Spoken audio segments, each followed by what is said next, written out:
తమ్ముడు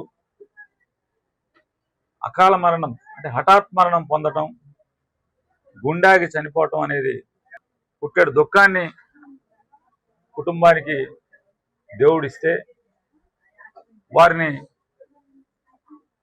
తీసుకుని అంటే ఆంధ్ర హాస్పిటల్కి వెళ్ళారు.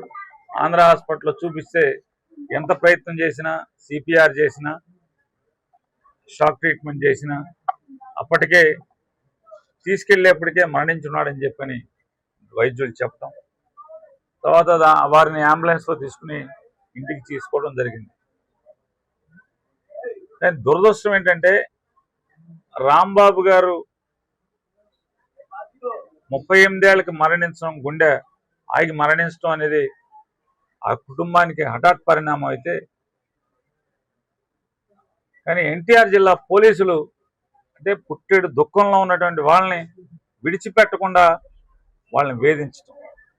ఆ పాపం ఏంటి అంటే, వాళ్ళు చేసిన పాపం ఏంటి అంటే రాంబాబు కానీ వాళ్ళ కుటుంబం మొత్తం వైఎస్ఆర్ కాంగ్రెస్ పార్టీలో ఉంటాం.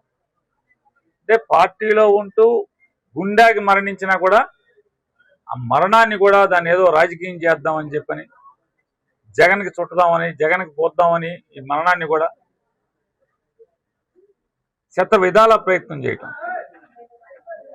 అర్ధరాత్రి ఇంటి దగ్గర నుంచి పార్థివ దేహాన్ని హాస్పిటల్కి తరలించడం, బలవంతంగా కుటుంబ సభ్యులందరూ, 3 అక్కలు ఉన్నారు, అన్న ఉన్నాడు, భార్య ఉంది, తండ్రి ఉన్నాడు, చుట్టాలు పక్కలు ఉన్నారు, ఆ రోజు పక్కన ఉన్నటువంటి స్నేహితులు ఉన్నారు.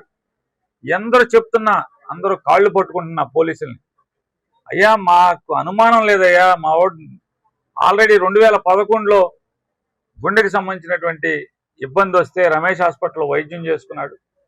2011 నుంచి 2016 దాకా మందులు వాడాడు. తర్వాత అక్కర్లేదు, ఇక మందులు ఆపే పర్లేదని చెప్పారు.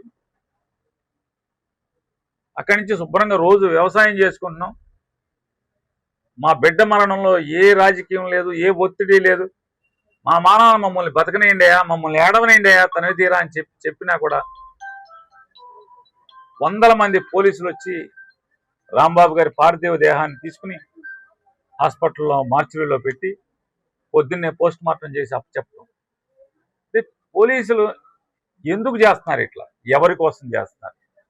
ఎవరి కళ్ళలో ఆనందం కోసం ధర్మంగా వ్యవహరించాల్సినటువంటి వాళ్ళు, ప్రజల పట్ల స్నేహపూర్వకమైనటువంటి పోలీసింగ్ చేయాల్సినటువంటి పోలీసులు ఎందుకు ఇంత అభ్యంతరకరంగా ప్రవర్తిస్తున్నారు? ప్రజల్ని ఇబ్బంది పెట్టేట్టు ప్రవర్తిస్తున్నారు. మరి చనిపోయిన మనిషితో కూడా ఈ రకంగా వేధించడం, మనిషి అంటే వైఎస్ఆర్ కాంగ్రెస్ పార్టీ మనిషి చనిపోతే కూడా ఈ రకంగా వేధించడం అనేది దుర్మార్గం అని మీకు అనిపించట్లేదా అనేది ఒకసారి సిపి గారిని కూడా ఆలోచించుకోమని అడుగుతున్నాం. ఇది ఎంతవరకు ధర్మం? ఇది అనుమానం అని ఎవరు చెప్పారు?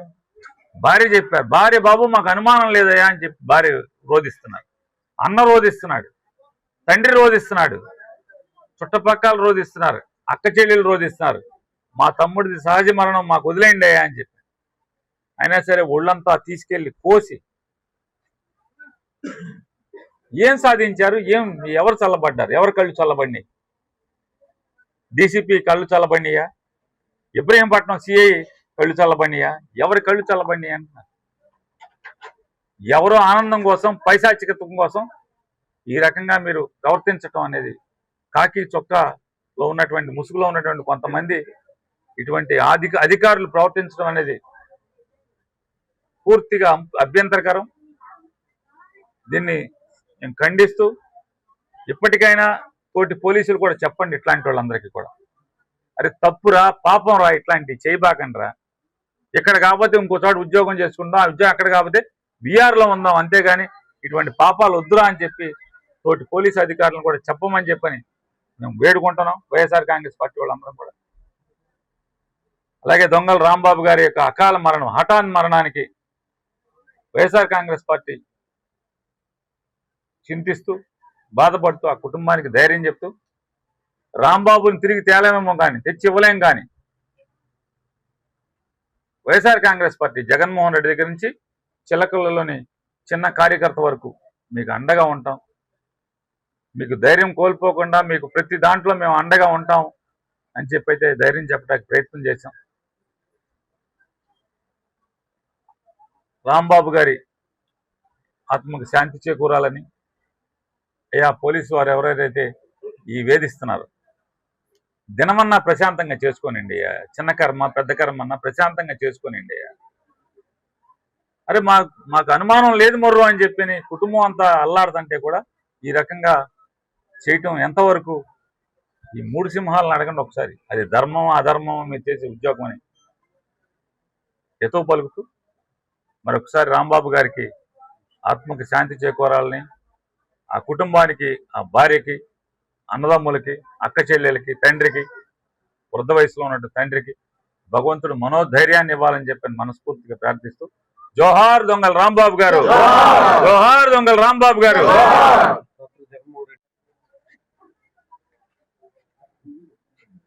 వైఎస్ఆర్ కాంగ్రెస్ పార్టీ చిల్లకల్లు గ్రామ పార్టీ అధ్యక్షులు దొంగల రాంబాబు గారు 38 ఏళ్ల వయసులో దురదృష్టవశాత్తు అకాల మరణం పొందటం జగ్గయ్యపేట నియోజకవర్గంలోనే కాకుండా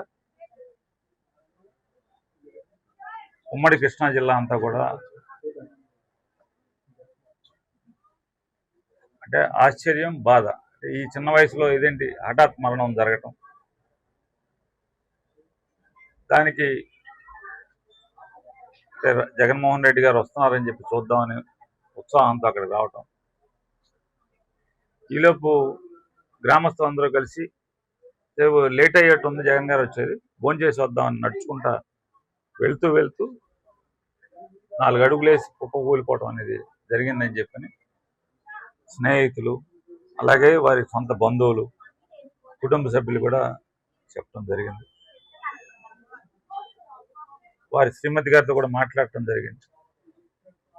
వ్యవసాయ కుటుంబం, తండ్రి, అన్న లేదా భార్య అందరూ కలిసి ఉమ్మడిగా ప్రతిరోజు పొలానికి వెళ్ళటం, వ్యవసాయం చేయటం, అయితే వ్యవసాయం లేదా జగన్ గురించి పనిచేయటం, ఈ రెండు తప్పితే ఆయనకి ఇంకో విషయం తెలియదని చెప్పని బంధువులు, కుటుంబ సభ్యులు అందరూ కూడా చెప్తున్నారు.